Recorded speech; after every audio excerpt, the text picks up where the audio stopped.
Então, bom dia a todos. Vejo caras conhecidas, me alegra muito. Caras novas também me alegra. E nós vamos falar de um tema hoje que, à primeira vista, pode parecer somente para gente que tem filhos na educação infantil, Fundamental 1, mas vocês vão perceber que não. Esse é um tema que vai dar uma visão um pouco mais ampla, né, da importância desse processo educacional de uma escola, né?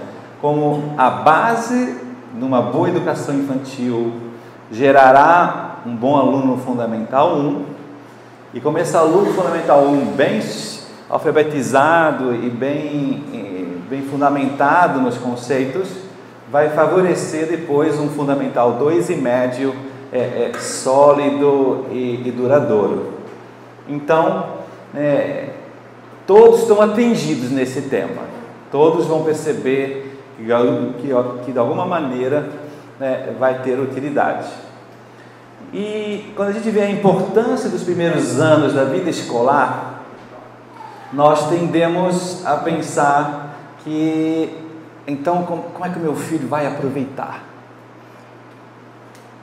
E eu quero dizer, não, vocês não entenderam o título da palestra. É importante que vocês entendam que a importância dos pais nos primeiros anos da vida escolar. Quer dizer que os pais têm um papel fundamental no bom desempenho do seu filho. Às vezes nós achamos, não, já pus numa boa escola, já está no Santa Mônica, já estou tranquilo, porque, puxa, agora eu posso ficar mais à vontade, posso trabalhar, posso me dedicar a outras tarefas, porque os primeiros anos da vida escolar dos meus filhos já está ali garantido numa boa escola, eu não tenho que fazer muito mais. E eu vou mostrar na palestra inteira que isso é uma grande mentira, uma grande ilusão. Então, vejamos esse primeiro slide, a importância da educação infantil. Reparem como hoje a criança está sendo estudada pela ciência, Olha quantos eletrodos estão unidos a essa cabeça da Nelly, essa menina que está sendo estudada na Suécia, e que justamente hoje com a computação você consegue entrar mesmo dentro do cérebro da criança, você perceber como o conhecimento vai sendo processado, e como isso tudo pode estar sendo atrapalhado quando não está colocada nas condições ideais de aprendizagem. Então, saibam que os estímulos que nós promovemos nos primeiros 3 anos são fundamentais para o futuro do seu filho. Os 3 primeiros anos muitas vezes determinam tudo. Isso eu vou mostrar daqui a pouco com alguns pequenos vídeos. Mas percebam que a criança nesses anos está construindo a base, os fundamentos, que nem um prédio que está construindo, as fundações de um prédio, as fundações do cérebro da sua criança são construídos nesses anos. Por isso, é bom que vocês saibam que uma criança, ela processa dentro da sua cabeça, olha que absurdo, 700 sinapses, que é uma relação entre um neurônio e outro. Um neurônio faz uma conexão com outro neurônio, faz 700 ligações dessas por segundo nos primeiros 3 anos, se for bem estimulada. Que tipo de estímulo? Estímulo afetivo, um abraço da mãe, um beijo do pai, isso provoca sinapses, e junto com uma estimulação cognitiva, evidentemente. Se ele vai dando objetos, vai dando figuras, vai falando, vai conversando com ela, isso tudo são estímulos que vão provocando dentro da criança todas as relações, essas correlações neuronais que se chama, e vai promovendo depois a base de um bom conhecimento. Em nenhuma outra fase da vida, as respostas aos estímulos são tão rápidos, amplos e intensos como nessa vida. Então, uma família que descuida a criança porque tem que trabalhar, porque está sem tempo, que é o que a gente ouve, né? E deixa só com a escola. Não, a escola já está cuidando, estou tranquilo. Não é suficiente. Não é suficiente. A gente tem que enxergar que a criança ela precisa dessa parceria escola e família do ponto de vista afetivo.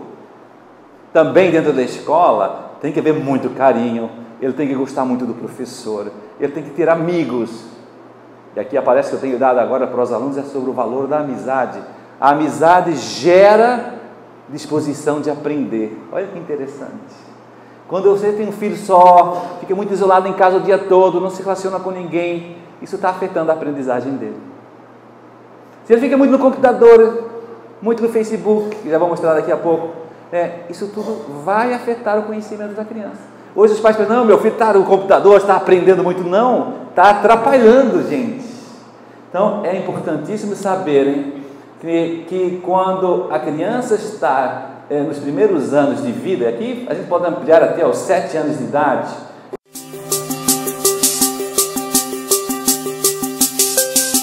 As experiências vividas pela criança durante os primeiros anos de vida têm impacto duradouro na arquitetura do cérebro em desenvolvimento. Os genes representam o diagrama a ser executado, mas as experiências moldam o processo que define se o cérebro formará uma base forte ou fraca para a aprendizagem, o comportamento e a saúde ao longo da vida. Durante essa fase importante do desenvolvimento, bilhões de células cerebrais, chamadas neurônios, enviam sinais elétricos para se comunicarem entre si. Essas conexões formam os circuitos que estabelecem a arquitetura básica do cérebro. Circuitos e conexões se multiplicam rapidamente e se fortalecem por meio do uso frequente. Nossas experiências e o ambiente em que vivemos determinam quais circuitos e conexões são mais usados. As conexões mais usadas se fortalecem e se tornam permanentes, enquanto as conexões pouco usadas desaparecem através de um processo normal chamado poda. Circuitos muito usados... Que é uma poda neuronal. Quer dizer, um circuito que estava sendo esperado que se conectasse, que se fortalecesse como esse, se não houver um estímulo nesse momento positivo, seja um abraço da mãe, seja uma boa estimulação em sala de aula com alguma atividade lúdica, a criança perde a oportunidade de fazer essa sinapse, que vai depois, quem sabe, lá na frente, no Fundamental 2, ter dificuldade em matemática. E hoje eu tenho passado esse vídeo, gente, para o pessoal do ensino médio, que tem muitos bloqueados em matemática. Fala, sabe qual é o problema? O teu problema talvez esteja lá quando você tinha 5 anos, 7, 9 anos. Talvez você não ter um ambiente familiar favorável, talvez não teve uma boa escola, talvez você não foi bem estimulado. Então, você teve fundações fracas. O edifício quer construir uma matemática e não consegue, porque falta raciocínio lógico. Não está claro, gente? Isso é tão evidente hoje. Tu vai ver que o mau aluno quase sempre é o que tem problemas familiares. Não é que ele seja burro, ele nasceu burro. Não tem nada disso, gente. Tem que ter problemas afetivos graves. Teve gente que não lhe apoiou na escola, ele ficou meio desamparado. Então isso tudo vai afetando. Por isso essa palestra é fundamental dar numa escola, para mostrar para os pais que eles são fundamentais no seu processo de desenvolvimento intelectual da criança. Poda. Circuitos muito usados criam vias expressas para os sinais elétricos percorrerem as diversas regiões do cérebro. Os circuitos simples se formam primeiro, constituindo a base sobre a qual os mais complexos serão formados depois. Através desse processo, os neurônios formam circuitos e conexões fortes para emoções, habilidades motoras, controle do comportamento, lógica, linguagem e memória. Tudo isso acontece durante os períodos iniciais do desenvolvimento. Com o uso repetido, os circuitos se tornam mais eficientes e se conectam mais rapidamente às outras áreas do cérebro. Embora se originem... Então reparem, senhores pais, se uma criança está tendo problemas emocionais, se sente isolado na escola, bullying na escola, família apoiando pouco carinho com os amigos, a sua área do cérebro que está programada para aprender está tendo consequências. Isso vai chamar, e ele vai mostrar no próximo vídeo, um estresse tóxico. A criança fica com uma incapacidade de raciocinar com perfeição. É como se tivesse alguns ingredientes que estivessem interferindo nessa aprendizagem e ela está com dificuldade de retenção mesmo do conhecimento. Ontem me perguntaram, né, até a Fátima assistiu, né, num programa, como resolver o problema de memória da minha filha, que tinha 7 anos, porque não conseguia guardar nada que ela assistia na aula. Eu falo, olha, a senhora tem que se perguntar como é que está o ambiente familiar na sua casa, né? Será que o ambiente familiar dela está favorecendo, né, a memória dela? Não é só um problema tão de estudar mais. Muitas vezes se ela está tendo apoiada psicologicamente para aprender. Então isso é uma coisa bem importante que a gente saiba, para que muitas vezes a gente não fique culpando outras pessoas, outras instituições, etc. E talvez olhar para si mesmo de forma prioritária. Posso continuar aqui, professor? Pode ir? Embora se originem em áreas específicas do cérebro, os circuitos são interligados. Não se pode ter um tipo de habilidade sem as demais para complementá-la. Como na construção de uma casa, tudo está conectado, e o que vem primeiro forma a base para o que virá depois.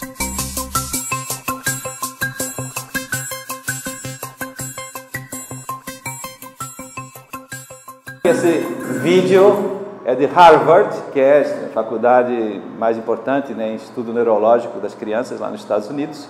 Eu recebi esse vídeo há pouco tempo e ele mostra a importância de tudo isso. Continuando, saibam então que é fundamental nós estarmos estimulando corretamente, né, as nossas crianças. E o primeiro estímulo que nós temos que nos preocupar é com a fala.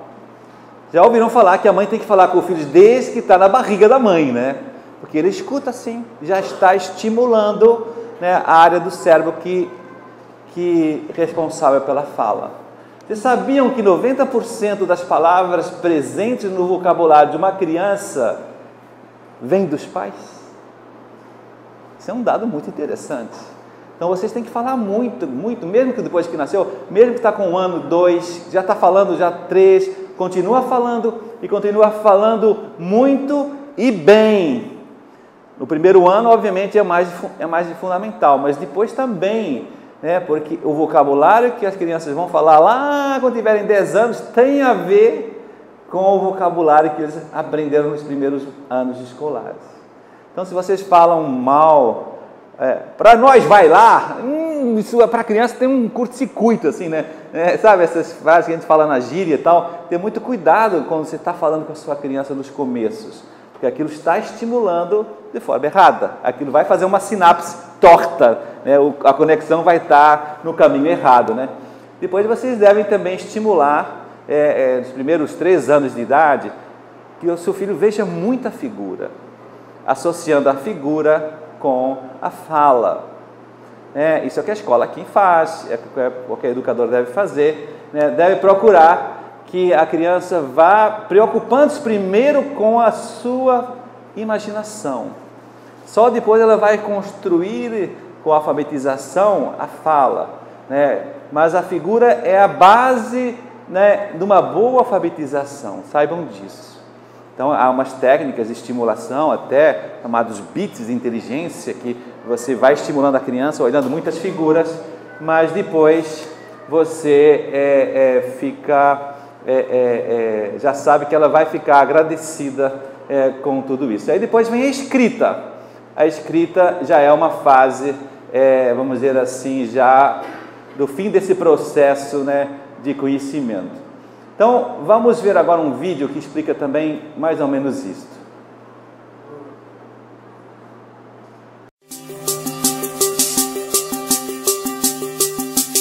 Uma arquitetura sólida do cérebro se forma por meio do jogo de ação e reação entre a criança e os adultos.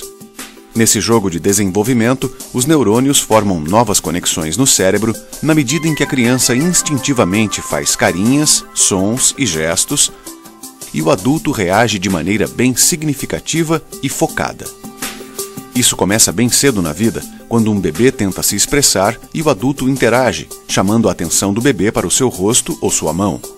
A interação forma as bases da arquitetura cerebral, a partir da qual todo o desenvolvimento futuro será construído. A interação faz a base da construção da arquitetura cerebral. Há uma arquitetura cerebral. Se você interage, a criança sorri, você não sorri, você não está havendo interação. Se a criança chora, você não reage, não se preocupa, não está havendo comunicação. Então, isso tudo é que vai fazendo com que ela vá desenvolvendo, vendo coisas positivas, coisas negativas, isso aqui pode, isso aqui não pode, vai formando já a própria base da consciência dela futura. O jogo de ação e reação ajuda a criar conexões por meio dos neurônios em todas as áreas do cérebro, estabelecendo as habilidades emocionais e cognitivas que as crianças precisam para viver. Por exemplo, as habilidades de linguagem e de alfabetização se formam quando o bebê vê um objeto e o adulto pronuncia o nome desse objeto. Isso cria conexões dentro do cérebro do bebê entre sons específicos e objetos correspondentes.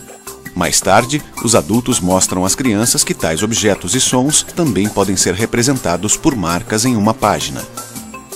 Com o apoio constante dos adultos, as crianças aprendem a decifrar a escrita e, então, a escrever. Cada etapa se constrói sobre a anterior.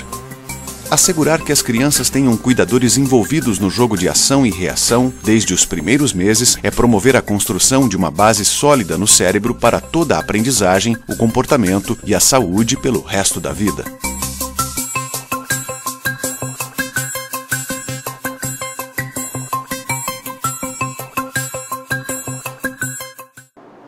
Então, pessoal, já podemos aqui fazer umas primeiras conclusões da nossa palestra. O que os pais hoje devem promover em casa, e os professores também na educação infantil fundamental 1, para que as crianças vão formando essa base sólida do conhecimento? Então, em primeiro lugar, falar com eles corretamente, fazer um esforço mesmo. Eu estou falando bem, não falar muita gíria, não faz bem para a criança, isso só mais para frente, quando ela já está segura na hora que ela está falando. Propor jogos simples, eles adoram brincar com os pais. Vocês sabiam que o maior prazer da criança é o tempo que ele está com os pais? Muito mais que jogos de brinquedos, de videogame, essas coisas. Ele adora estar com o carinho dos pais, justamente porque ele percebe essa estimulação. Há uma coisa inconsciente, mas verdadeira. Você percebe que ela está segura, ela está aprendendo a andar, está aprendendo a subir uma árvore, está aprendendo, a correr, está aprendendo, sabe? Ela se sente com um processo intelectual muito bom dentro de si. Depois, saibam também narrar histórias, como todos vocês lembram dessas histórias que a sua avó contava, né? Chegava na casa da avó, ela já contava a história que ela adorava contar e vocês pediam para ela contar a mesma história. Vocês repararam como a criança adora ver sempre o mesmo DVD, né? 10, 20, 40, porque isso no fundo está fomentando a imaginação da criança. Ela percebe cada vez mais fortemente que tem imaginação e tem lá dentro umas imagens, e quando ela já tem condições, quando ela já tiver condições, peça para ela contar para vocês. Isso é fundamental. E quando você está contando, você está pensando, né? É a conexão da fala com a inteligência e a memória. Muito bom, então isso é uma ótima iniciativa. Depois também, pessoal, respeitem muito, né, o ritmo da criança. Ela foi programada pela natureza para se encantar com um pôr do sol, com uma flor, com uma borboleta. Ela foi programada para se encantar, né, quando plantar um feijãozinho no algodão e daqui a 2 dias ver que tem já um raminho e que tal. Isso tudo é o que ela mais precisa para ficar estimulada corretamente. Quando os pais hoje, de forma às vezes precoce, impressionados pela mídia, já dão um celular, já dão um jogo, já dão um tablet, tudo isso, olha, até aos 10 anos de idade eu não aconselho para ninguém. Sou bem radical nisso aqui. Eu percebo efetivamente que uma criança que já vai sendo estimulada de forma precoce e vai desprezando esses estímulos naturais, ela vai ficar depois afetada no seu raciocínio mesmo. Nós fomos feitos para gostar de aprender com o que há ali na natureza. Somos seres da criação. Depois, saibam também, senhores pais, defender o silêncio das crianças. Hoje também há uma imensa pressão para rápida socialização. Um amigo meu que fez 3 meses de papai agora, já queriam a família inteira fazer uma festa, comemorar os 3 meses, ir para um salão, imaginem. Né? Quer dizer, não fez nem 1 ano, a criança não tem nem a menor condição de nada, mas hoje está tudo muito essa coisa da visibilidade, né? Do Facebook, aparecer que fez uma festa ali, fez lá, está podendo, não está podendo, não é? Isso tudo estraga a criança, acaba com a criança. Isso é um tremendo estresse tóxico mesmo, né? Então, gente, né, defendam esses momentos livres, quando a criança está sozinha, brincando com os cubos, está falando com ela mesma. Isso aí que é o ideal, isso é o ideal. Sempre foi assim, não precisamos de mais nada, gente. Hoje há uma pressão ruim, muitas vezes até com fins comerciais, muitas vezes com fins ideológicos, saibam disso, né? Então, é muito importante que nós tenhamos esses cuidados para que as nossas crianças não sejam afetadas. Então, quais são as condições de uma boa estimulação? Como eu já insisti muito hoje, um ambiente muito carinhoso. Tem que haver no casal uma imensa harmonia. Sabe, se você quer brigar com a sua esposa ou com o seu esposo, nunca na frente deles, mas nunca. Nossa, eu tenho 6 irmãos, né? Melhor, comigo somos 6. Eu lembro quando a gente era pequeno, a gente ia escutar na porta do quarto dos meus pais, eles brigando entre si, para ver quem estava ganhando e tal, né? Mas depois que saíam do quarto, os dois estavam em plena harmonia. Eu nunca vi eles brigando diante de nós, porque eles sabiam disso. Isso é uma coisa super antiga, conhecidíssima, isso foi se perdendo. E hoje a gente sabe que tem famílias que não estão muito bem entre si, que problemas de separação precoce, tudo isso. Nossa, como isso afeta a criança, meu Deus do céu, vocês nem imaginam. Quase sempre o mau aluno do Santa Mônica é pai separado, sabiam disso?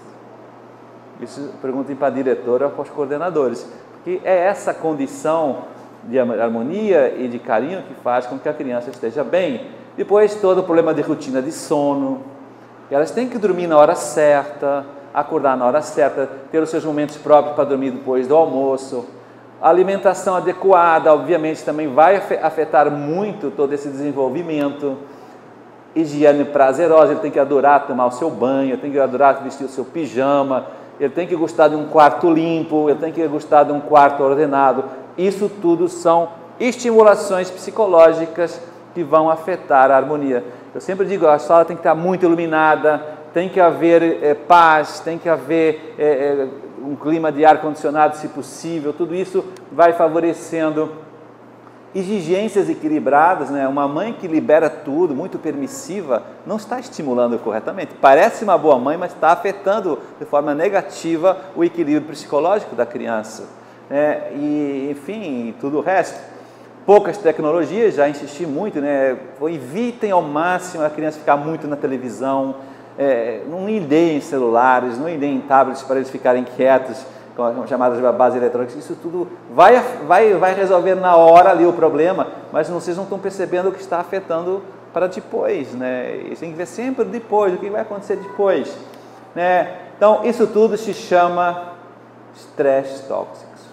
No fundo, é a drogazinha da criança. Olha, ele já começa ficando meio alterado, do ponto de vista negativo, evidentemente.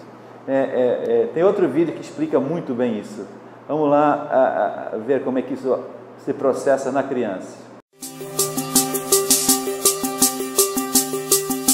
Aprender a lidar com o estresse é uma parte importante do desenvolvimento saudável.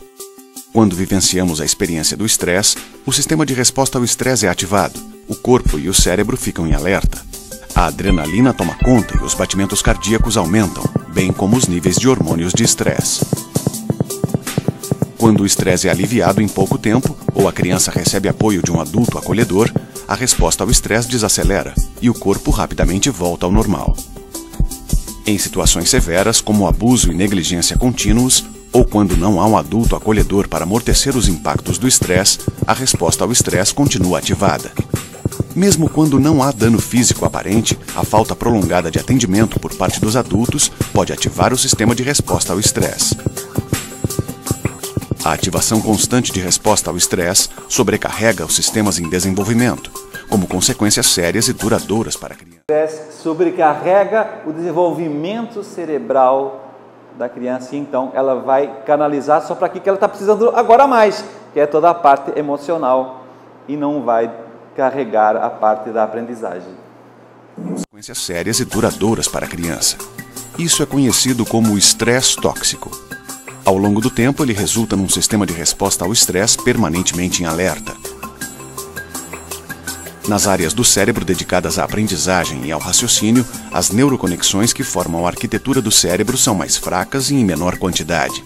A ciência mostra que a ativação prolongada dos hormônios de estresse na primeira infância pode reduzir o número de conexões neuronais nessas regiões importantes do cérebro. Aqui está uma criança bloqueada em matemática. Ou em português, eu uso matemática porque sempre aqui é mais comum, mas veja, crianças que foram sendo desestimuladas ou tiveram pequenos traumas no seu desenvolvimento nos primeiros anos da vida escolar, vão lá na frente produzir depois dificuldades na aprendizagem.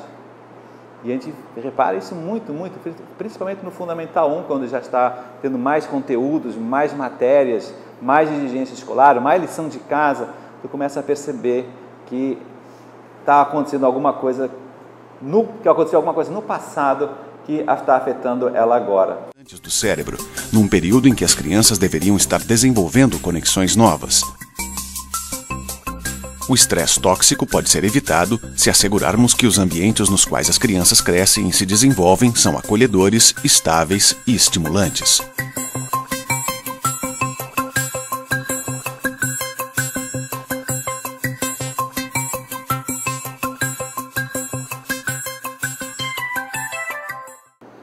Então, pessoal, vejam só como isso é afetado efetivamente. Lá nós temos no nosso cérebro uma região que chama hipocampo, que é a responsável pela nossa memória. Quando há um estresse tóxico, esse hipocampo fica diminuído, essa região do cérebro fica diminuída e então a criança tem mais dificuldade de memorizar, reter o seu conhecimento. Isso é algo conhecido agora com a tomografia computadorizada, você consegue ver todas essas áreas mais afetadas. Também o pré-frontal, que é essa parte responsável pelas ações mais nobres, como falar, como escrever, como andar, tudo isso vai também tendo suas complicações. A gente vê crianças com problemas problemas de funções motoras atrapalhadas. Essa criança está meio estranha, ela anda estranha, ela não se relaciona bem, então tem a ver também com o estresse tóxico. E a própria amígdala, que é a parte emocional da criança, vai deixando ela muito insegura, muito medrosa, vai deixando ela com síndromes de pânico precoce, sabe? A gente vê gente que assim, tudo ligado a esses primeiros momentos da vida da criança. Depois, saibam que a criança já consegue entender muito bem a diferença entre uma voz calma e um grito nervoso. Impressionante. Então, cuidado quando vocês falam com ela ou com seu marido ou mulher. Imagina a diferença entre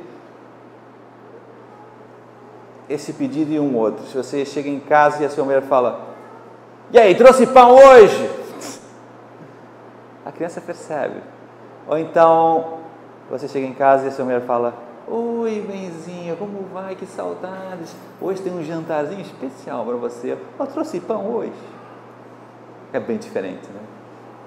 Ter essa atitude todo dia não é fácil, mas exige essa preocupação se nós queremos defender o desenvolvimento cerebral do meu filho e o seu aprendizado futuro. Então, é que a gente esquece essas relações. O que tem a ver com o meu filho? Tem tudo a ver. É que a gente esquece tudo isso. Saibam que ele sabe diferenciar também um colo de um canto, de uma conversa. Ele também sabe, né, diferenciar, né, quando você, enfim, dá carinho, dá uma atenção, quando você, pois, promove uma festa surpresa. E saibam que nosso organismo tem uma memória biológica. Memória biológica as nossas células guardam informações que vêm do passado. Já viram gente fazendo regime? As pessoas pensam que quando fecha a boca, pronto, já vou emagrecer, emagrece, mas a memória biológica está lá. A célula quer açúcar. Demora, sabem quantos anos para acabar com essa memória? Segundo os cientistas, 3 anos. Por isso é que a gente percebe que faz um regime de 1 ano, super sacrificado e emagrece. Beleza, o cara fica todo contente. Mas a memória biológica vai lá e fala, ó, cadê a glicosinha? Cadê o bolo de chocolate? Cadê o chopinho? Cadê? Aí você repara, e aí está o sistema sanfona, né? Vai e volta, vai e volta. Isso é por causa da memória biológica. A criança também tem a sua memória biológica. Então, se você tratou mal ela quando você era pequeno, quando ela era pequena, quando você não soube dar aquela retribuição justa, aquilo ficou, aquilo vai afetar futuramente. Ela guarda, como a gente guarda essas coisas da infância, vocês reparam? Vocês são capazes de lembrar de pequenos traumas, um dia que quebraram uma vidraça, um dia que vocês foram castigados de forma injusta. Eu me lembro perfeitamente, quando tinha 6 anos, olha que coisa, 6 anos, que o meu irmão veio para cima de mim, veio brigar comigo, e eu quebrei o braço. E aí, depois a minha mãe me deixou de castigo. Peraí, mas que isso? Ela é que brigou comigo, eu quebrei o braço e ela me... que você deve ter provocado, você... Pô, que nada, eu achei super injusto, guardo até hoje, isso está na minha memória biológica, né? Muito mais que psicológica. Então, olha como é um neurônio de uma criança com estresse tóxico. Poucas ramificações. Agora, uma criança que é tratada com muito carinho, né? Olha quantas ramificações neuronais, quantas possibilidades de aprendizagem. Isso é uma coisa muito clara. Então, cuidemos muito de todo esse aspecto psicológico e lutemos contra essa pressão comercial da superestimulação. Isso hoje está terrível, né? Hoje os pais estão desesperados, mas está todo mundo tendo, está todo mundo dando, está todo mundo comprando, e eu me sinto uma pessoa antiquada se eu não dou, eu me sinto uma pessoa indo contra a corrente, como é que faz? Milhares de perguntas que eu vou nessas palestras por aí, sempre hoje é celular, o problema do celular, do videogame. Os pais estão muito inseguros com essa questão, mas olha, eu sou muito, olha, dentro dessa palestra que estão vendo, dentro de todo esse conhecimento que talvez muitos pais não tenham, você consegue agora ver que a coisa é séria, né? Eu não posso ficar brincando, né? Eu não vou facilitar, que a minha criança antecipe etapas quando ela vai ter muito tempo para fazer tudo isso. Respeite o seu ritmo de aprendizagem, né? Porque isso vai torná-la mais sólida, acreditem nisso, né? Quantos problemas de déficit da atenção, que hoje a gente ouve isso em todas as escolas, e de convivência, né? Gente que não sabe se relacionar, que tem poucos amigos, que fica isolado, que é autista precoce, enfim, tudo isso tem a ver com esse desinteresse pelo outro, porque ter amigos dá trabalho, né? Agora, ficar tendo amigos digitais lá na Rússia, na Índia, no Japão, não dá trabalho nenhum, né? É gostoso, é legal, tal, mas não é amizade verdadeira. Então, as pessoas têm capacidade de amizade diminuída porque foram estimulados a fazer amigos virtuais. Então, é óbvio que isso tudo vai ser muito ruim. Olha quanta gente também preocupada hoje em ficar com a pose, o selfie e tal, muito cedo. Vocês não acham isso ruim? Muito ruim, gente. Ele não tem que estar preocupado com a sua visibilidade, com a sua beleza, tem que passar batom, tem que pintar os olhos. Crianças de 5 anos. Dei uma palestra sábado aí sobre a beleza, né? E eu fui contra tudo isso. A criança não tem que ficar com essas preocupações, ela tem que ser criança, gente. Ela tem que vibrar com o carrinho, com a boneca, com o mar, com a flor, com o tal. Agora, o que a gente está vendo é justamente uma geração totalmente errada. Vejam esse vídeo espetacular que mostra o conflito de gerações que nós estamos vivendo atualmente sobre esse tema. When you were a kid, what did you do for fun? So we'd go blueberry picking, for instance. That's so cute. But it was true. We grew watermelons, plantains. I found an old sign which was big enough for me to sit on. It made a great toboggan. It was very slick and very fast. I had a few fish in my basket, and I looked up on this bluff, and here's this black bear sitting there watching me. If he starts chasing me, I'm going to keep throwing the fish out of my basket until he's gorged and he won't bother me. And what did you like to do for fun? You go door to door, get a group of kids, and you play lots of games, hide and seek, just going out to the field and playing baseball. And we built these massive forts, the kind that you can actually sit in and play in, with our friends, and it was just really wonderful. So what do you like to do for fun? Video games, definitely. I like to go on my phone, text, some email. My favorite thing to do in the world is definitely watching videos and playing video games. Those take up so much of my time. 3 hours or 3 to 4 hours a day. Same. 5 hours straight. Just last week, I watched 23 episodes of a TV series in less than 4 days. I forget. I'm in a house, I have parents, I have a sister, I have a dog, I just think I'm in the video game, I completely get lost. I would die if I don't have my tablet. Whenever I feel upset, I'd play video games and I'd feel normal. It's really wonderful. When your daughters grow up, your great-great-grandkids, what do you think will happen if this trend continues? It's scary to think that they'll never have to leave the house. Cindy grew up doing a lot of the things that I did and enjoyed, and I see what my grandsons are doing today, and it's mind-boggling. By the time they have kids, it's going to be a really different environment. I actually feel a little sad because I feel like he's missing out on what's out there in the beautiful world.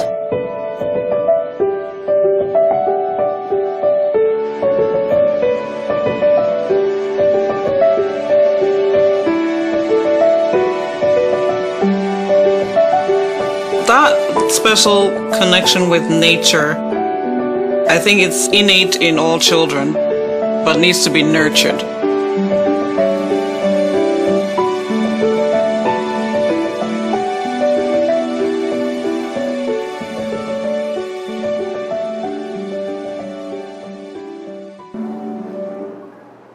Então, como vocês veem, né, esse é um cuidado que nós temos que ter mesmo, né? Deixar as crianças descobrir a riqueza da natureza, a riqueza dos amigos, a riqueza do ambiente familiar, que infelizmente estão perdendo tudo isso. E imagina daqui a 10 anos, como é que vai ser? 20 anos.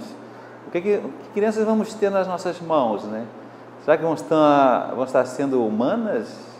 Ou vão estar cada vez mais animalizadas? Não é uma coisa séria de pensar.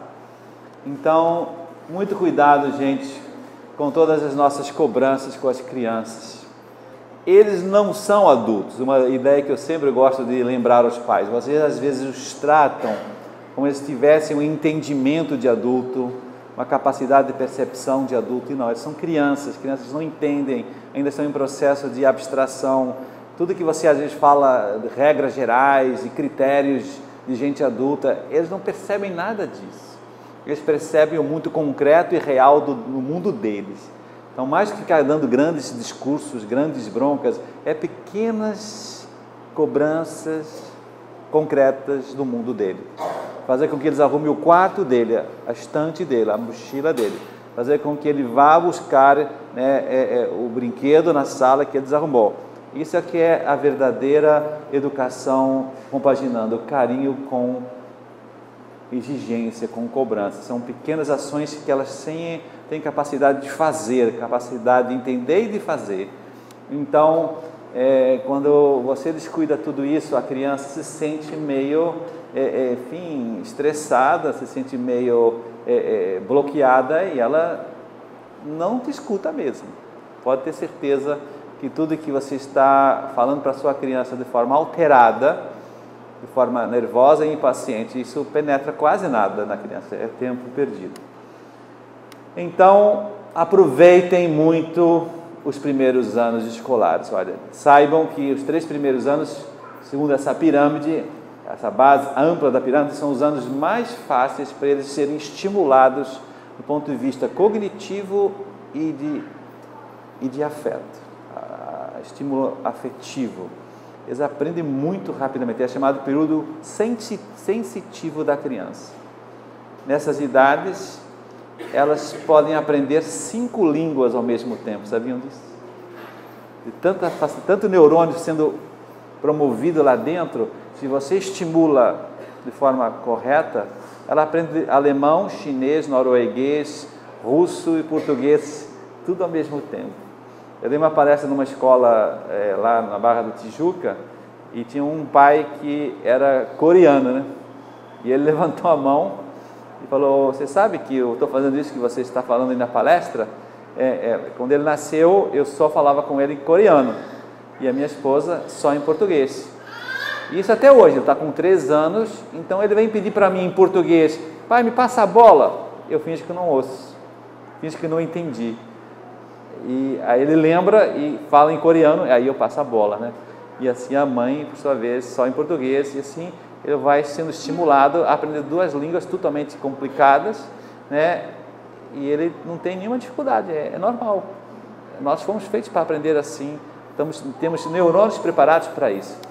Depois, até os 10 anos, até o fim do Fundamental 1, é a época em que a pessoa está muito disposta a aprender. Eu vejo que essa semana eu dei uma palestra para o 5º ano, lá em Bom Sucesso. Inauguramos agora, senhores pais, palestra para os alunos também do 5º e 4º ano sobre virtudes. Dei uma palestra sobre a virtude do bimestre, que é a generosidade. Nossa, como eles estão a fim de aprender, como eles adoram aprender, estão super ligados, é para eles uma festa, né? Dar aula para o Fundamental 1 é a melhor coisa que existe, saibam disso. Depois vem Fundamental 2, nossa, aí começa a vir a preguiça, a adolescência, a brigalhada toda, e aí é muito mais complicado. Então, se você não solidifica bem esses 10 primeiros anos, tu vai ter dificuldades depois no ensino médio, que é o que eu estou sentindo hoje na Santa Mônica. Os alunos do ensino médio, eu noto eles, e muitos, principalmente no pré-vestibular, já um certo atraso mesmo, um certo cansaço, um certo desânimo, uma certa desesperança. E esse lado negativo que eles transparecem tem a ver com toda essa falta de base. Não é tão claro, gente. Por isso é que essa escola agora, com essa motivação toda, já há 3 anos, desenvolvendo esse projeto das virtudes, né, com todo esse trabalho de fazer estudar mais, organizar os estudos, que é o que está fazendo no Colégio Santa Mônica. Imagina as crianças de você daqui às 3, 4, 5, com essa base toda que está sendo construída agora, do ponto de vista muito bem feito, nossas crianças de Santa Mônica vão detonar, né? Não dá para perceber isso, não dá para sonhar com crianças muito melhores. Então, eu sei que a maioria aqui, vocês são crianças nessas idades, então se orgulhem dessa escola, porque a gente está trabalhando com fundamentos científicos de como tornar uma criança sólida, né? Criança boa não só do ponto de vista cognitivo, mas psicológico também, né? Depois, até os 20 anos, ainda a criança aprende com mais facilidade. Então, não quero desanimar vocês que já passaram dessa idade, mas vocês têm experiência, né? Eu tive que aprender francês para fazer o doutorado lá na UFRJ. A prova era inglês e francês. Imagina, não foi muito fácil, concorda? Eu sofri demais para aprender francês, para fazer a maldita prova. Eu passei com a minha nota minimalista, não passar. Não é muito fácil. Aprender uma língua depois dos 40 anos, minha gente, é horrível, é uma coisa bem complicada, né? Então, aproveitemos esses primeiros anos da vida escolar, que eu considero, portanto, até os 20 anos, para que vocês façam o máximo que puderem pelos filhos. A escola, então, saibam que também se preocupa com essa estimulação das virtudes. Vocês já ouviram falar muito disso em outras palestras, eu não vou aqui aprofundar, mas valorizem também essa estimulação, que de alguma maneira que vai favorecer também a aprendizagem. A inteligência teórica, a inteligência prática que vem pelas virtudes, elas trabalham em conjunto e vão fazendo com que moderem toda a carga psicológica, a parte afetiva negativa. Quantos alunos vão mal na escola porque não gostam de um professor? Isso é a parte afetiva. Tem gente que não vai bem em português porque, além de não gostar do professor, ele tem um bloqueio porque tirou um 2 uma vez na prova e ficou bloqueado, eu não sou bom de português. Não, isso é mentira. Ele é muito bom como qualquer outra matéria, mas tem esse aspecto psicológico que às vezes demora para desbloquear. Então, eu fui um rapaz desse, eu tive bloqueio de matemática, só desbloqueei no 2º ano do ensino médio. Então, saibam que toda essa estimulação que nós desenvolvemos aqui na escola, que é o projeto das virtudes, que está sendo tão bom, que está dando tanto resultado, tem o objetivo também de estimular tudo isso. Então, todas essas preocupações que nós vamos incentivando agora na escola, e aí a gente não vai aprofundar muito hoje, né, de desenvolver esses hábitos que são virtudes de comunicação, são também momentos de estimulação da virtude, né? Todos esses aspectos que os pais devem constantemente estar estimulando em casa, que comam bem, que se vistam bem, que tomem banho, que vivam essas normas de educação e de boa etiqueta, né? Tudo isso são estímulos que permitem com que a sua criança vá sendo mais equilibrada por dentro, né? Quando você vai estimulando tudo isso, você percebe uma criança mais serena, mais educada, mais respeitosa. É impressionante como a gente percebe, né? E também a contrária é verdadeira, quando os pais são totalmente distantes, não educam mais nada nesses aspectos simples, mas fundamentais, de como come numa mesa, como usar um talher, tudo isso vai promovendo, né, crianças meio descontroladas, meio, não sei, isoladas, meio animalizadas. Esse é o termo que eu gosto de usar, eles não estão sendo muito humanos, então vai alterando mesmo o seu equilíbrio. Então, como toda a palestra, eu gosto de lembrar que nós, pais, temos que começar dando exemplo. Esse bom exemplo dos pais é o que vai permitir que o filho imite você. Se você, pelo contrário, descuida também, o seu filho também vai descuidar.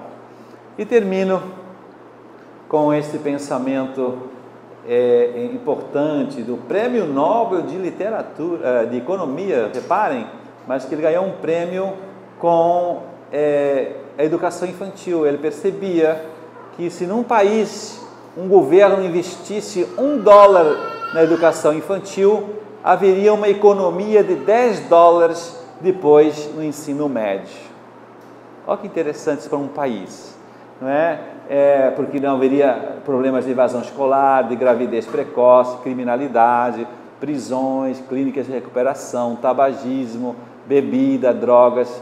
Então, isso obviamente convence muito todos nós que tudo que nós façamos agora, esses investimentos que nós estamos fazendo, né, para os nossos filhos e os nossos alunos na educação infantil, Fundamental 1, vai nos dar depois um imenso retorno também futuro, não só em escola, mas também em problemas pessoais, porque vamos ter crianças bem saudáveis, bem equilibradas, bem casadas, que nos vão dar sempre muita felicidade.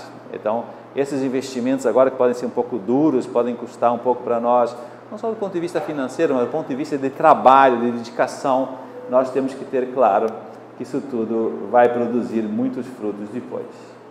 E agora, quem quiser fazer alguma pergunta, esteja à vontade, que eu sempre aprendo muito com as perguntas, né? E não se sinta envergonhado em tirar alguma dúvida. Quem quer fazer alguma pergunta?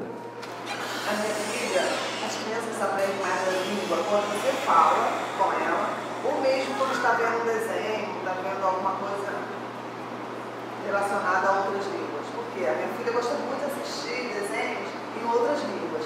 Ela vai aprender alguma Não, claro que vai aprender também, não é? Acabei de dizer que ela está preparada. Quantos anos tem a sua filha? 4 anos. Então está na idade ideal para aprender línguas. Então é lógico que ela gosta porque ela está realmente aprendendo, né?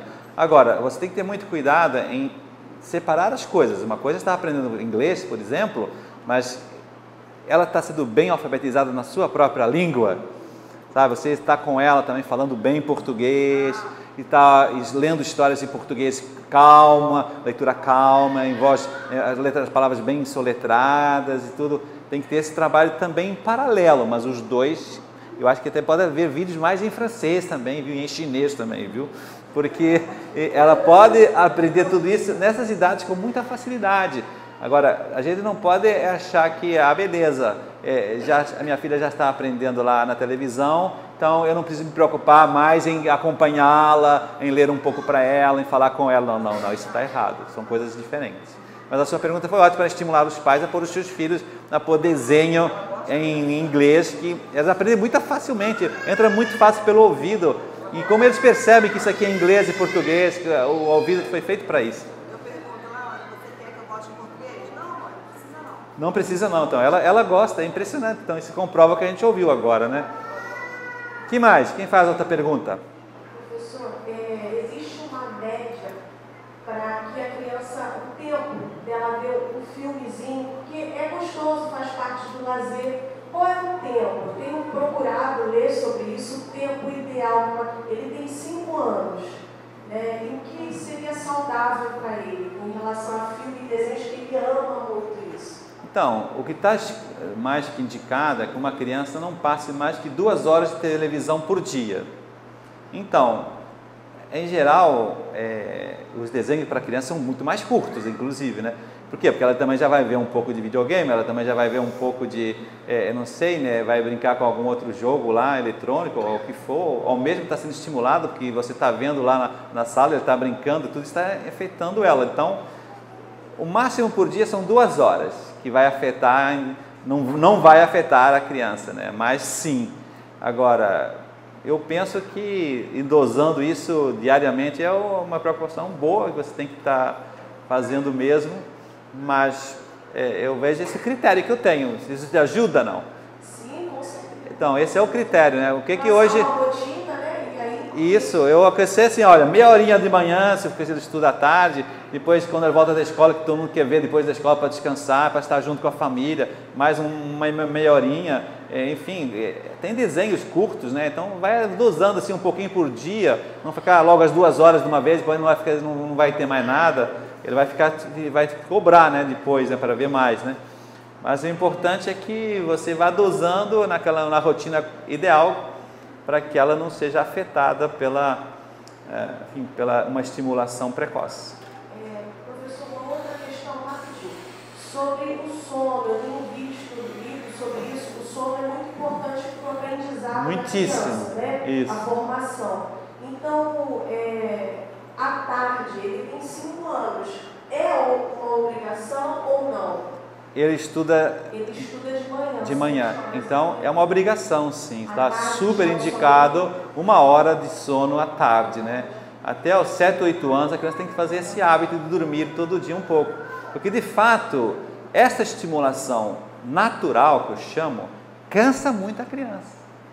Por mais que ela esteja gostando e aprendendo, ela chega esgotada, né? Assim como você vai estudar para uma prova e consegue ficar às vezes 2, 3 horas para um concurso, uma prova de mestrado, o que for, né? Depois de 3 horas de estudo, tu está ali meio zarolho, não é não? Então, a criança com meia hora de atividade, quem é professor aqui sabe disso, elas ficam meio estressadas mesmo, impressionante, elas já querem correr, já querem bater no amigo, porque isso tudo são formas de tirar o estresse que ela está passando, né? E saiba que o menino, se for menino o seu filho, então o menino ele precisa 5 vezes mais de atividades físicas que as meninas. Eles precisam de muito mais intervalos. Pode perceber isso na sala de aula, pré-2, não é o seu filho? Então, a gente vê isso claramente, o menino de 5 anos, ele está sempre andando, ele está sempre levantando, ele tem uns hormônios pedindo ação, né?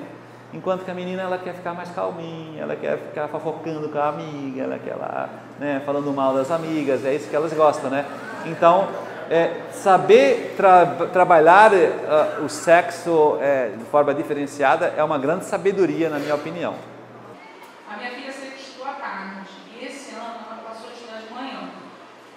Eu não consegui fazer com que ela dormisse cedo, tipo 7h30, 8 horas, eu não consegui. Por quê? A nossa família não consegue desacelerar.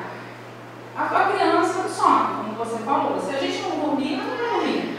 E a gente não consegue desacelerar. Então eu coloquei, eu não sei se eu estou fazendo certo, mas eu queria saber se eu estou fazendo certo.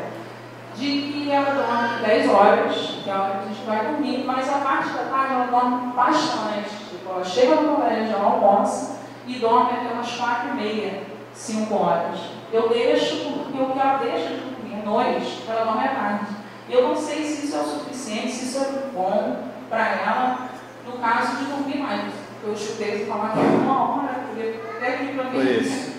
E nossa, minha filha está dormindo demais. Eu acho que não está bom esse seu eu ritmo. também achei. Ela tem que ir aos poucos sendo acostumada a dormir independentemente da família, né? Eu era o penúltimo dos meus irmãos mais velhos, então eu lembro perfeitamente quando eu tinha 8 anos que chegava 9 horas, era o meu horário de ir para a cama. Os meus irmãos ficavam vendo televisão lá, e o meu sonho era sempre chegar na idade dos 12 anos para poder ver o filme das 10. Lá em Portugal é tudo mais tarde, né? Então, até às 8, 9 anos, eu ia para a cama e não podia ver o filme das 10. Mas já chegaria a minha época, né? E a criança vai se entendendo que tem as épocas certas para as coisas certas.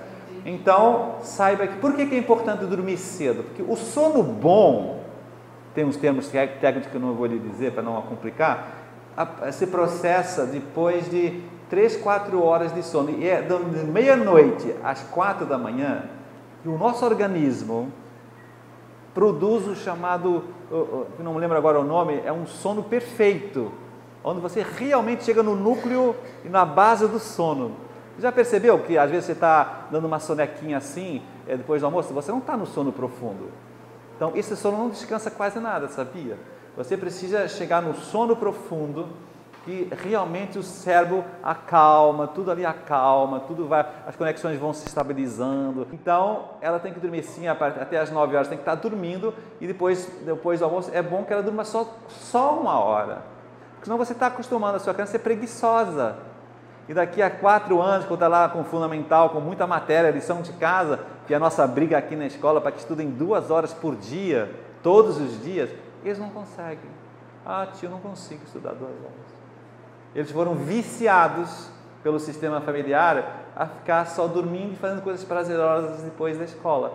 Então, já estão estragados. Depois de consertar isso dá tanto trabalho. Então, pensa no futuro do seu filho. Eu não estou conseguindo. Tá vendo? Ó, então, já chegou mais cedo o problema. Eu estou tentando fazer o que eu deixo para ela dormir comigo, porque ela... Está difícil já. Sim, mas olha, a questão é assim, você tem que fazer com ela assim, uma palestra hoje na escola, que te explicaram melhor, e que para o bem dela, ela precisa dormir cedo para o sono profundo aparecer. No começo ela vai ficar sem muita vontade de dormir, mas depois de 2, 3, 4 vezes, você conseguirá, ela vai conseguindo entrar no sono. Eu tirei algumas fotos para mostrar justamente só ela. Anotei o livro certinho para passar para ela, porque ela gosta. Isso. Vamos ver. Pronto. Obrigada. Professor, em relação ao inglês, né? Outra língua. Sim. O meu filho ele gosta muito de escutar, assistir vídeo em inglês. Aí quando acaba o vídeo, aí ele começa. Não falando corretamente. Não falando corretamente. Aí a minha preocupação é, será que a gente continua ele assistindo esses vídeos em inglês ou a gente... Quantos anos ele tem? Tem 5 anos. Deixa, não tem problema não. Ele está sendo alfabetizado, então aos poucos o ouvido dele está ali se acostumando. Quando ele tiver agora uma sistematização de inglês, que vai ter logo na escola, não é? Ele já vai, rapidamente vai reconstruir aquilo que já está lá sendo semeado, né? Então, não é assim uma criança quando fala em português também? No começo ela fala tudo errado, né? E depois ela ela começa a falar direito, então é a mesma coisa, né? Então, não se preocupe não, estimule mesmo, porque é a idade ideal para aprender. Isso a gente viu aqui nessas aulas de inglês, ele foi bem desenvolvido. Não sei se tem alguma relação com o fato de gostar de assistir esses vídeos. Não, é que a criança, como eu dizia, nessas idades ela está super estimulada a aprender muitas línguas, então aproveite. Tal. Agora, se você tivesse alguém, pudesse começar a falar com ele em inglês, alguém da família que já sabe um pouco mais de inglês e possa ir orientando e falando e tal, e como faz uma mãe para falar o português, então seria o ideal. Vou ver se consigo. Isso, às vezes um aluno até tem escola ensino médio, você pode dar uma caixinha para ele, de uma aula particularzinha dele, assim, e dar um dinheirinho assim, o garoto ganha um dinheirinho e já fica contente de estar, já é uma coisa boa. Eu faria isso, para estimular, quanto mais cedo você estimular, melhor, porque ele vai aprender muito. Um garoto que fala inglês hoje está com emprego em milhões de lugares. Não é um bom investimento? Essa idade seria legal para o cursinho ou não? Deixa eu crescer mais. Um pouco mais. Mas já existem cursinhos para crianças de 5 anos, sabia? Mas eu pessoalmente acho que tem que ser um pouco mais. 8, 9, por aí. Aí sim, normal, super normal. Está cheio de cursinho agora de escola de criança para essas idades, porque elas aprendem muito rápido, então em 1 ano ela já está falando. São escolas de 1 ano só. É muito bom. Minha filha está no 4º ano. Sim. Então eu estou aqui pensando em relação às atividades extra-classe, são diversas hoje em dia, né? Sim.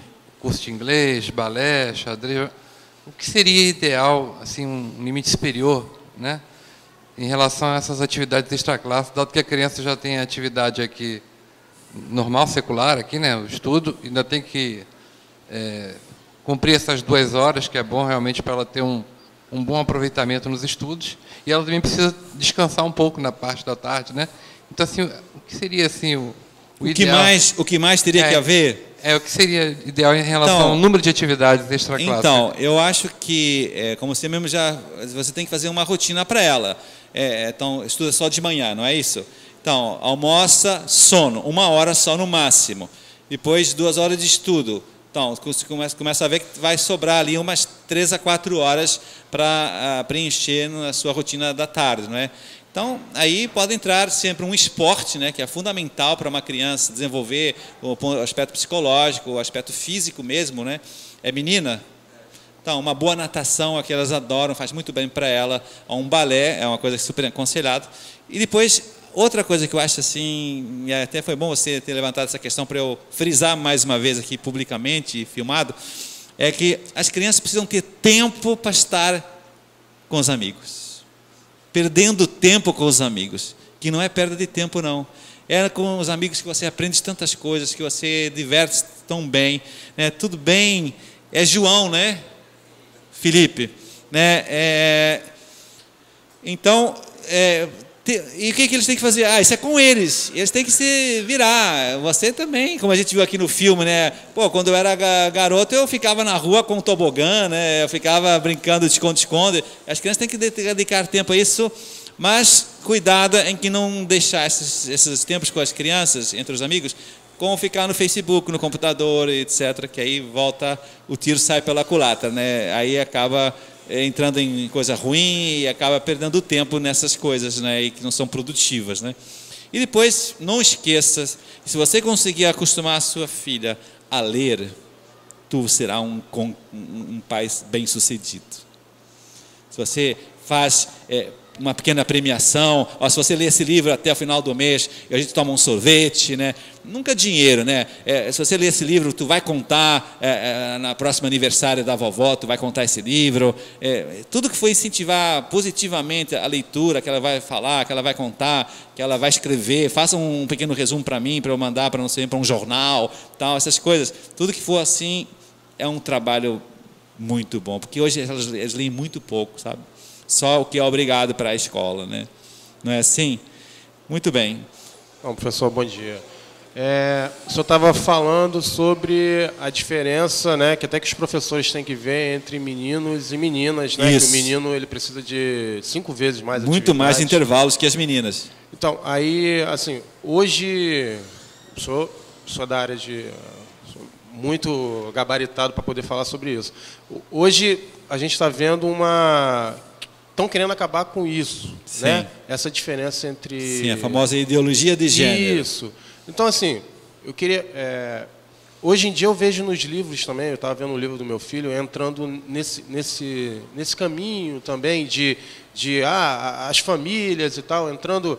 Tipo assim, um livro de história, entrando nesses caminhos, a família, que é, não sei, a família...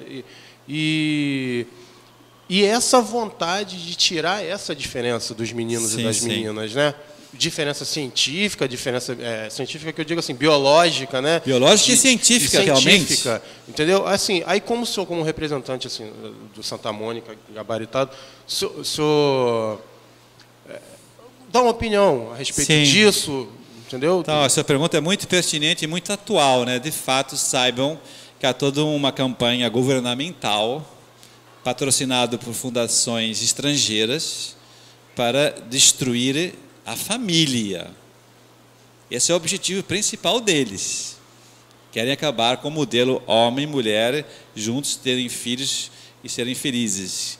Querem propor novos modelos que, de alguma maneira, têm como objetivo final destruição da família. Por que eles querem isso? Aqui daria uma palestra de 3 horas sobre isso. Deveria falar sobre isso. Mas sabe que isso é uma coisa muito ruim, concordam comigo? A forma de você acabar com a família é acabar com as diferenças de homem e mulher. Porque quando fica homem com homem, mulher com mulher, e tanto faz, você possa escolher e tal, então, no fundo, com o tempo, isso acaba com a família mesmo. Acaba com a perpetuação da espécie, acaba com o planeta. Porque tem gente que está achando que já tem muita gente no planeta e está preocupado com o filho dele, coitado. Será que é isso mesmo? Acho que não é bem por aí, né? Agora, do ponto de vista científico, saiba que hoje, como a gente viu nessa palestra, hoje a neurociência está aprofundando cada vez mais, com mais precisão, né, as diferenças. Estão se vendo tantas diferenças que, se você não adequar a aprendizagem a essas diferenças, você não está sendo honesto com a criança. Veja, só assim, bem rapidamente, né, o cérebro, meninos e meninas, apesar de serem tão inteligentes uns quanto os outros, trabalham diferente, vocês sabiam? Vou dar um exemplo bem simples. A mulher, uma menina, essa é menina ou menina? Menina, a Felipe, né? A menina, para falar, vocês sabiam que usa os 2 lados do cérebro e há conexões, vocês viram ali as sinapses, há conexões entre o lado esquerdo e o lado direito. Tanto é que quando uma menina tem um acidente de carro e afeta o lado esquerdo, por exemplo, como tem o lado direito, o lado esquerdo ainda está funcionando, então ela continua falando um pouco menos, mas continua falando. O menino, se tem um acidente de carro e afeta o lado, que fala é o lado esquerdo, né, ele perde a fala, não fala mais. Então, por isso é que a menina precisa falar muito, vocês já repararam? Né? Por que é que a mulher fala muito? Porque ela tem 2 lugares para expor as suas informações. Então, o cérebro é diferente, então você tem que adequar, né, a aprendizagem a esse mecanismo. Por que as meninas são muito melhores em língua portuguesa na escola? Sabiam disso? Por que elas acham que são mais para letras, mais para a área de humanas? Porque desde pequenininhas, desde o infantil, elas sempre foram melhores que os meninos em português. E os meninos, vendo que elas são melhores, eles já acham-se burros. Eu não sou bom de português, e eu vou ser engenheiro, eu vou ser astronauta, eu vou ser bombeiro, porque eu não sou bom para humanas. É isto. Então, vou desprezar essa diferença? Não vou. Pois a parte hormonal está tão bem estudada atualmente. Os hormônios dos meninos e das meninas são totalmente diferentes. Acabei de falar que o testosterona do menino, que exige toda essa atividade, toda essa garra, todo o esporte e tal, é muitíssimo maior que a mulher, muitíssimo maior. Vai dizer que é igual? Pelo amor de Deus, você está desrespeitando a natureza. E os hormônios femininos, aqui não vou entrar, vocês são muito mais especialistas do que eu, né? Com essas alterações biológicas, semanais, quinzenais, mensais, é muito diferente do menino, sabem disso? Então, vamos dizer que é igual? Espera aí. Depois, toda a parte afetiva, pense bem, o menino brinca igual com uma menina? Vai ali na educação infantil, vai lá no intervalo, vai lá, eles brincam igual? Não é igual, gente. Quem está numa escola, numa sala de aula, não pode rejeitar a realidade. Quando você era menino, você se juntava com os meninos para brincar, jogar bola. As meninas ficam lá, fofocando, sei lá, trocar figurinha, bonequinha, não sei o quê. É uma coisa mais calma, mais organizada. Os meninos são muito desordenados, os meninos são super organizados. Olha o caderno de uma menina e um caderno do menino. Tantas diferenças. Depois, a maneira de você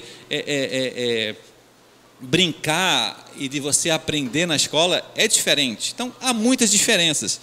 Quando não se respeita isso, eu acho que está sendo injusto com a criança. Não está? Você está forçando uma coisa que não é da natureza. Termino com essa história que eu acho super didática, né, que eu até coloquei num artigo pessoal. Isso aconteceu na Noruega, né? Apareceu um homem e mulher numa praça com o carrinho, né, como você, aí caminhando na praça, e aí o vizinho falou: nasceu então, parabéns, eu não sabia e tal, parabéns, nasceu quando? Foi semana passada e tal. E ele é menino ou menina? Ainda não sabemos.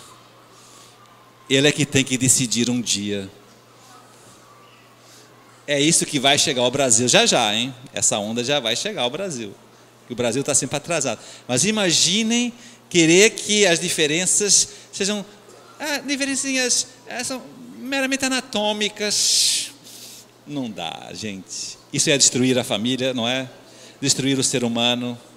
O homem pode destruir o ser humano? Pode, ele tem liberdade, mas isso aqui vai ser bom para a sociedade, gente. Qualquer um que pensa um pouco.